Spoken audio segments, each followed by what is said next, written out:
Bom dia, boa tarde, boa noite. Está começando mais um Talk to Biz, a nossa coluna semanal sobre estratégia, gestão, marketing e inovação. O meu nome é Bruno Garcia e aqui você já sabe, toda semana a gente comenta sobre questões técnicas a respeito do mundo dos negócios, mas também sobre notícias, sobre acontecimentos que podem ter um impacto no seu planejamento estratégico ou na sua carreira. Lembrando sempre que esse podcast é um oferecimento do nosso site, o talktobiz.com, e ali eu compartilho toda semana algumas ideias, insights e o feed desse podcast. Você que quer nos acompanhar, quer acompanhar as postagens, quer ver postagens antigas, por favor, acesse por lá, talktobiz.com. Hoje eu trago aqui pra gente, tenho a honra de trazer aqui pra gente, o Rafael Santos, que é gerente de PR da Máquina Conning Wolf, a antiga Máquina da Notícia. O Rafael que participou da lendária primeira temporada do Talk to Business, né, Rafael? Como integrante da bancada lá nos idos de 2013. Exatamente. E a gente estava lá gravando toda semana Talk to Business no formatão, né? Formatão, programa de 1 hora. Fala aí, Rafael, quem é você? Se apresente aí para o nosso público. Salve, pessoal. Primeiro agradecer aí ao Bruno, esse amigo de longuíssima data, companheiro. A gente, como você bem lembrou, né? Estávamos lá na primeira temporada do Talk to Business, lá com toda aquela galera lá que acompanhou a gente, Malhado, Telmo, Renan, enfim, toda aquela galera, fora todos os convidados que passaram por lá, foi muito bacana. Verdade. E rendeu muita coisa boa. Assim. Hoje, de lá para cá, particularmente comigo, muita coisa mudou, né? Eu sou formado pela UF Publicidade, final ali nos inícios do ano 2000, né? Final da década de 90 foi quando a gente entrou na UF, então, no início dos anos 2000, formei publicidade, depois fiz uma pós em marketing e gestão de clientes e trabalhei por cerca de 15 anos numa agência que eu comecei como funcionário e evoluí a sócio, chamado Illuminati Comunicação e Design, né? Atendemos grandes contas ali, com muito foco em comunicação institucional, principalmente, endomarketing. Tínhamos um núcleo de design muito forte, capitaneado pelo Fred Toledo, que está iniciando aí um novo projeto. Está aqui registrado meu abraço ao Fred, grande amigo meu também.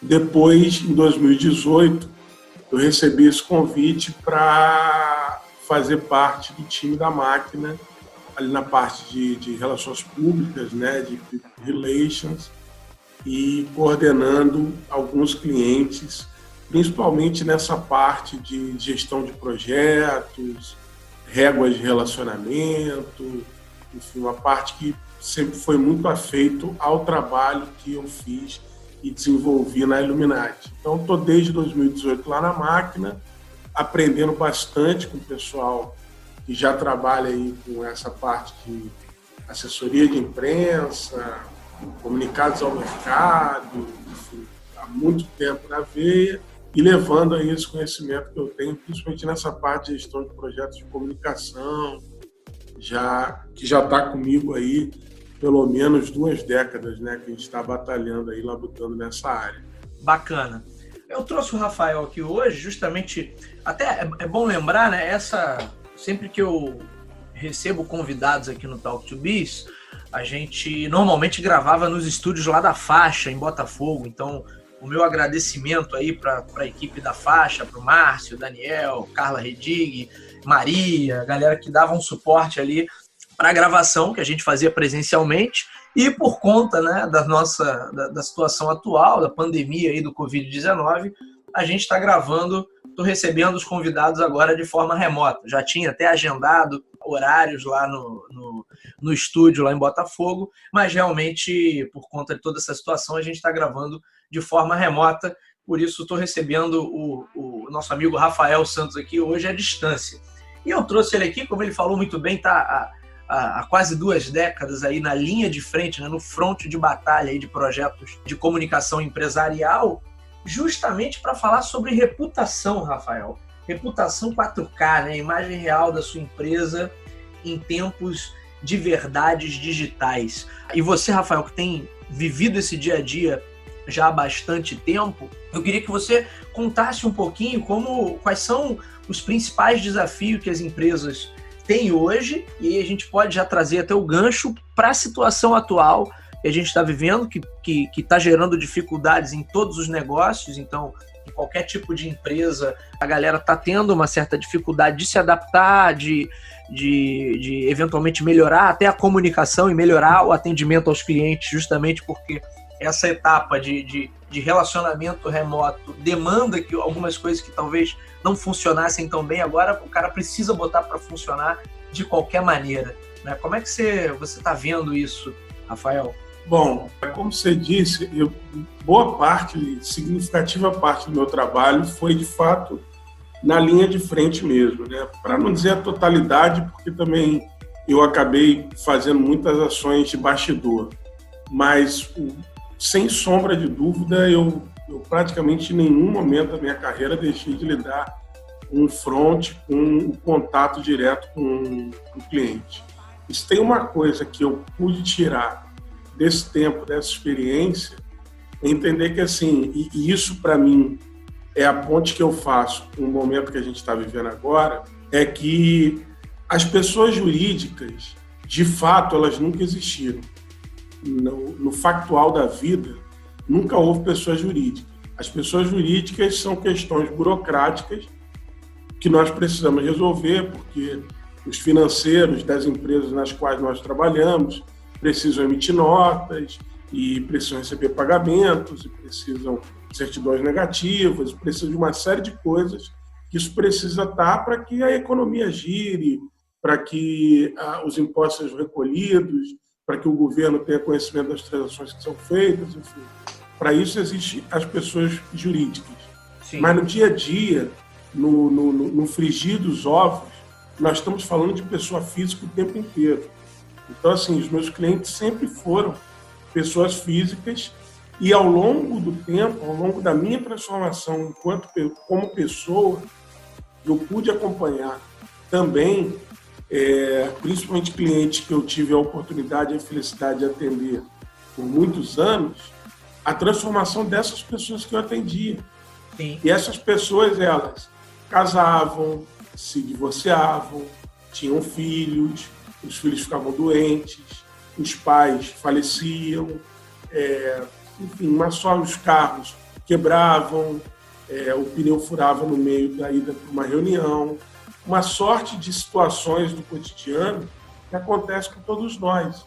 Então, isso está ficando muito nítido num momento como esse, em que a gente está precisando se distanciar fisicamente, ao mesmo tempo, para a gente manter rodas girando, isso obviamente eu estou falando em níveis onde o home office e o trabalho à distância é possível de ser realizado, né?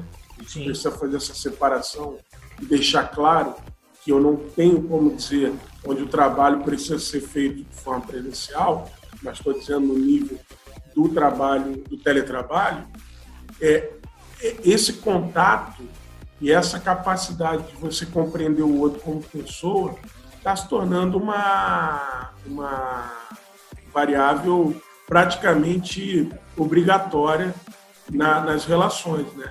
E ao longo do tempo, o que eu também venho percebendo é que do fato de você lida com pessoas físicas, a pessoa jurídica, no final, acaba sendo um grande somatório dessas representações que as pessoas físicas conseguem expor. Legal. Então, quando você pensa em reputação, e aí essa brincadeira, né? Mais do que uma brincadeira, uma provocação, né? Que eu construí, né, na minha cabeça de reputação 4K, é porque a tecnologia 4K ela nos faculta essa possibilidade de você analisar detalhes que antigamente os aparelhos de televisão não nos permitiam analisar, né? Então, hoje, quando você pega um televisor 4K, você, por exemplo, percebe que há um fio de cabelo solto e desprendido no paletó do apresentador do jornal. Isso num televisor de 5 anos atrás, de 10 anos atrás, 15 anos atrás, passava completamente despercebido. Era impossível, né, ter essa visualização. O momento que nós estamos vivendo hoje, quer sejam pelas redes digitais, mídias sociais, e, sobretudo, por esse momento pandêmico global que nós vivemos agora, ele nos impele a esse olhar. Nós estamos vendo nas empresas, por conta das pessoas que estão à frente das empresas que ela representa, esses detalhes que nós não víamos antes. Então, o processo de reputação, ele exige muito mais do que um slogan que traduza de forma brilhante os valores daquela companhia, uma lista de valores que traduz exatamente no que aquela companhia acredita.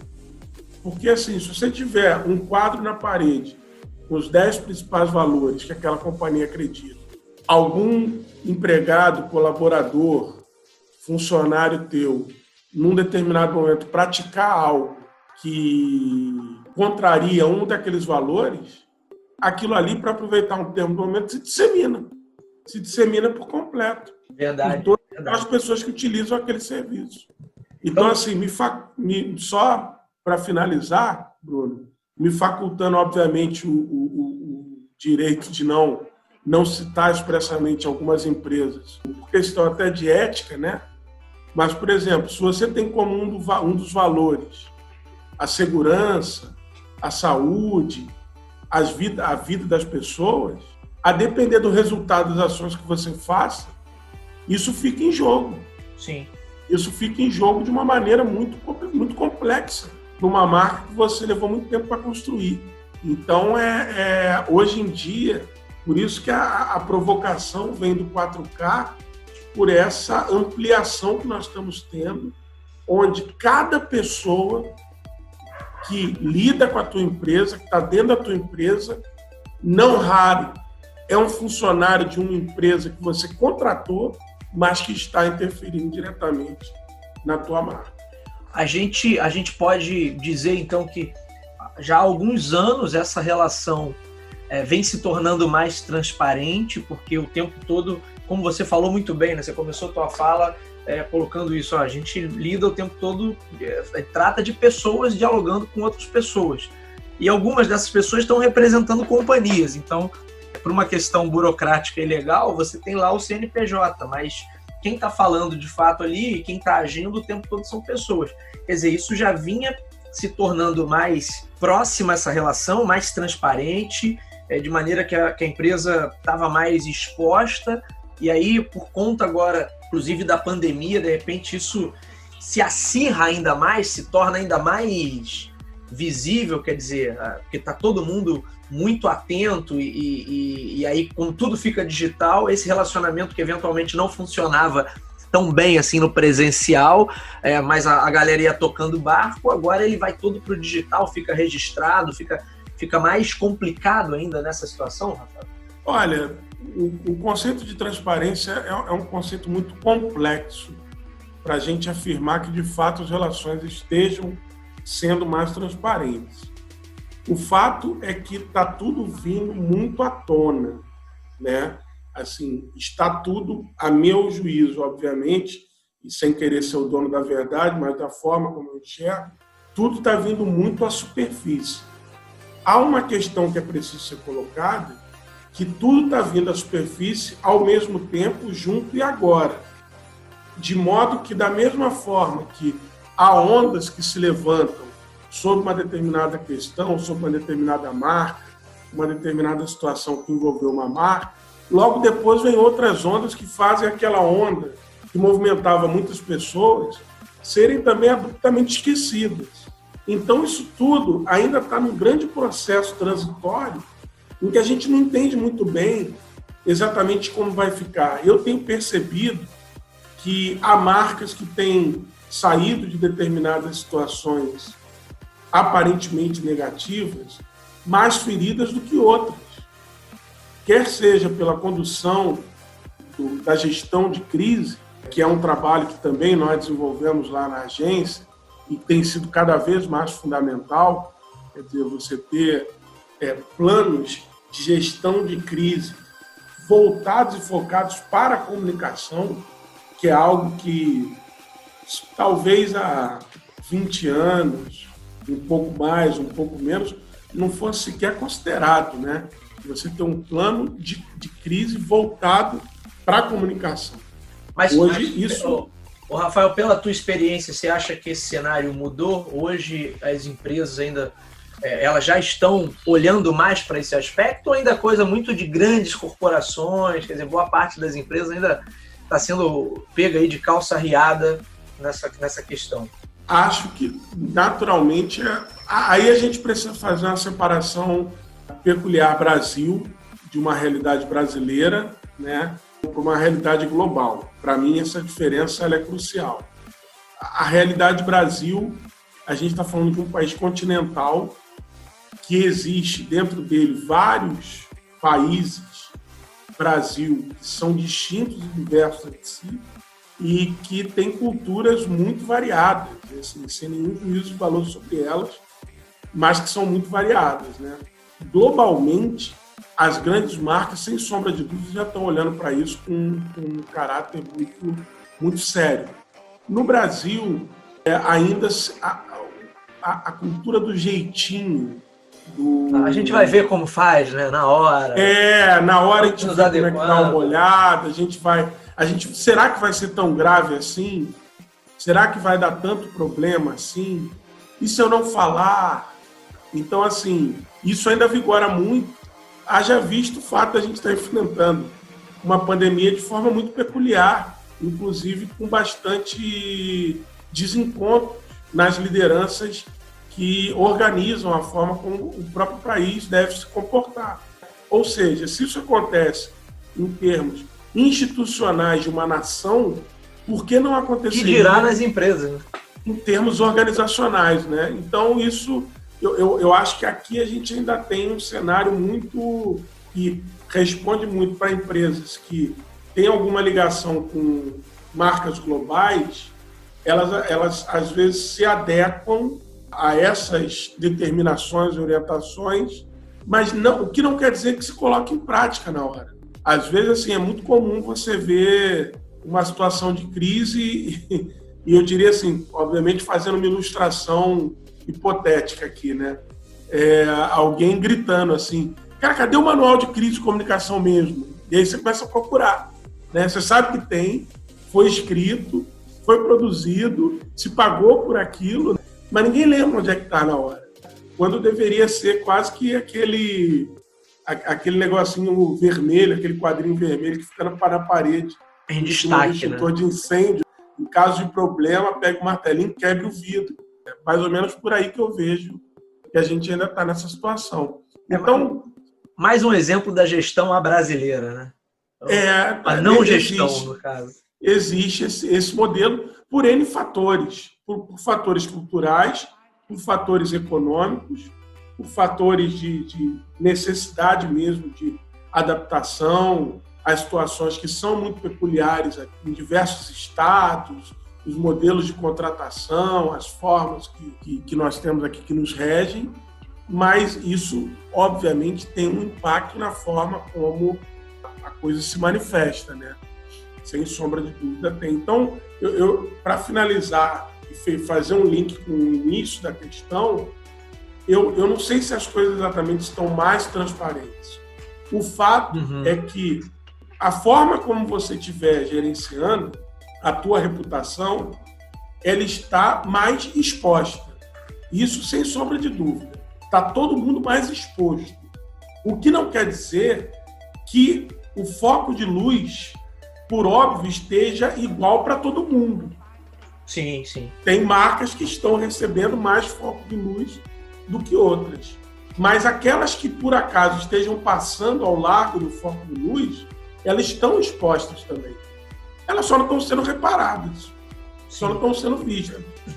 Mas elas algumas até conseguiram a proeza, Rafael, de criar essa exposição, essa superexposição negativa a partir de decisões infelizes, né? A gente pode citar aí um exemplo que ganhou a mídia aí algumas semanas atrás, o Madeiro, né? Com o seu fundador lá, falando abobrinhas e... Nós tivemos o caso dos girafas, por exemplo, em que uma pessoa, se eu não me engano, o presidente, o dono, não estou ao certo aqui, mas ele teve que vir a público para desfazer uma fala do filho dele, que fazia parte do conselho de administração e respondia por uma parcela muito pequena de lojas, porque a marca estava sendo boicotada por conta de um posicionamento que essa pessoa tinha vindo a público falar sobre a questão do coronavírus. Então, assim, ele teve que vir a público e desautorizar o filho, no caso era filho dele, né, dizer que haviam tomado uma decisão de retirar o filho do conselho de administração e dizer que a marca não concordava com aquilo que havia sido exposto. Então você veja que assim... Você vê que situação, né? E eu fico imaginando como é que foi o almoço de Páscoa.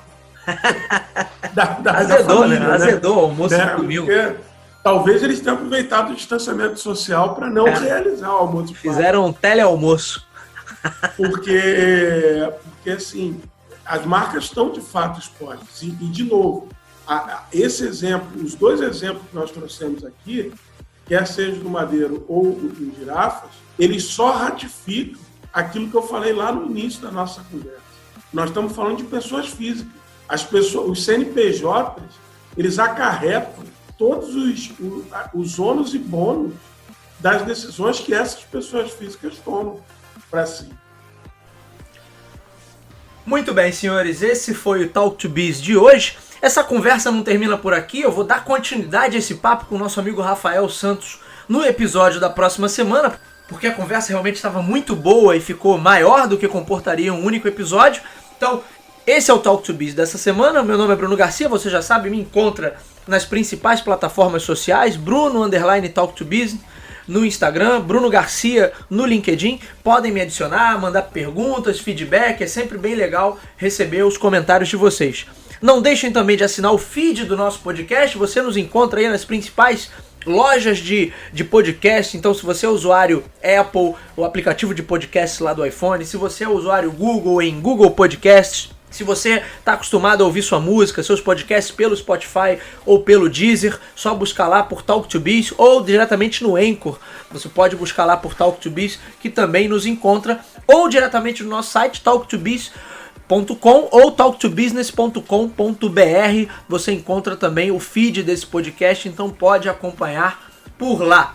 Não deixem também de curtir o conteúdo, se você está gostando, se você curte ouvir a nossa coluna semanal aqui sobre negócio, então não deixe de curtir esse conteúdo, porque isso nos ajuda a ranquear melhor dentro de todas as plataformas de podcast e fazer com que o Talk to Biz chegue a mais pessoas.